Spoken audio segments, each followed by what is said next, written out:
I'm so excited to bring our feature up here. So listen, like I said, he's from Salt Lake City, and he's been on 4 slam teams there, and they're like, we're wonderful here, but we're kind of a medium-sized pond. We know ourselves. Maybe you in a small pond. So, consider that in a larger body of metaphorical water, being on a national slam team is an exciting thing.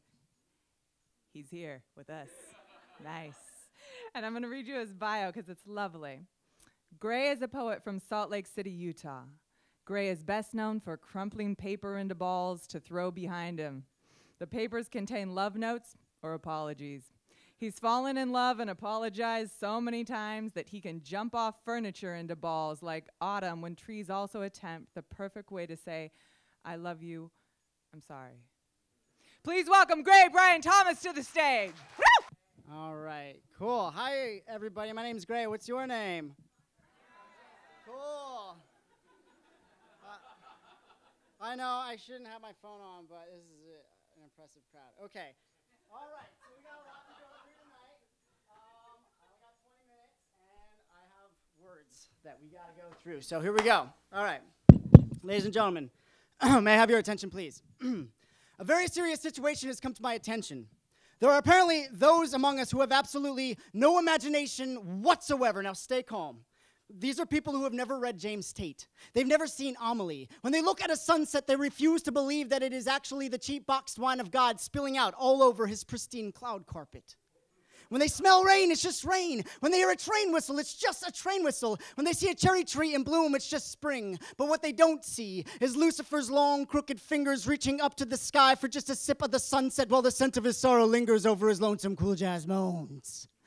And what they don't understand is how we are the birds trying to find our way between that sunset and those cherry blossoms. Now, these people, they look just like you and me, but they will exhibit certain symptoms you can use to determine whether or not they have an imagination. For instance, people without imaginations use crosswalks every single time.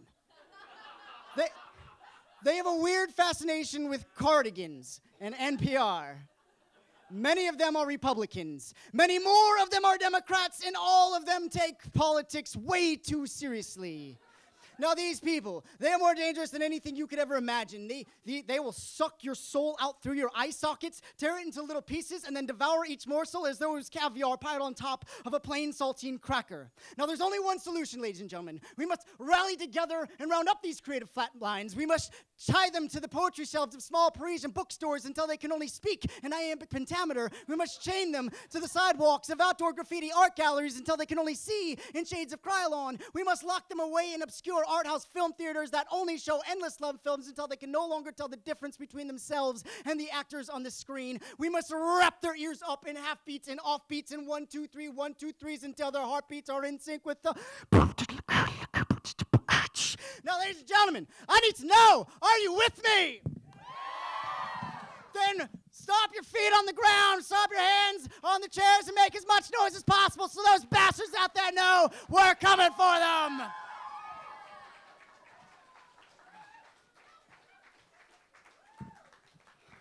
Certainly glad to have you guys on my side in the unimaginative person revolution.